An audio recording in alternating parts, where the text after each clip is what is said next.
So hello everyone, তোমরা সবাই কেমন আছো? আশা করি সবাই অনেক ভালো আছো। আমি অনেক ভালো আছি। তো ঘুম থেকে উঠে দেখছি মায়ের সমস্ত আশিপাশি কাজ কমপ্লিট করা হয়ে গেছে।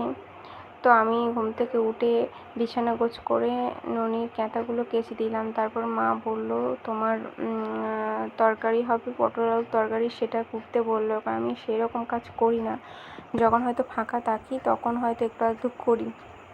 তো আমি তারপর স্নান করে এসে মা একটু ফল কেটে দিতে বললো, কেটে দিলাম সেটা।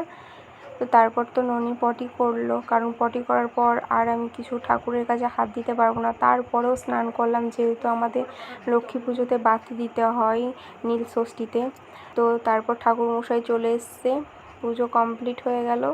তো মা একটু ধুনো দেখিয়ে দিল, পুজো কমপ্লিট হয়ে যাওয়ার পর একটু ধুনো দেখাতে হয়। তো মা আমাকে একটু প্রসাদ দিল, খেলাম, উপোস ভঙ্গ করলাম। মা রান্নাঘরে এসে দুপুরে রান্না করছে আমার খাবার, বাবার খাবার।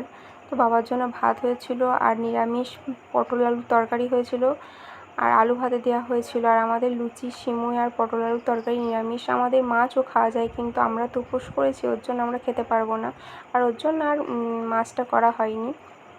তো সন্ধ্যাবেলায় মা সন্ধে দিয়ে নিল, আমরা তার মাঝে খেয়ে নিয়েছি। তো মা সন্ধে দিয়ে নিল, সন্ধ্যা হয়ে গেছে। আমি তো দিতে পারবো না, কারণ ননি পটি করেছে, বললাম তো আগেই।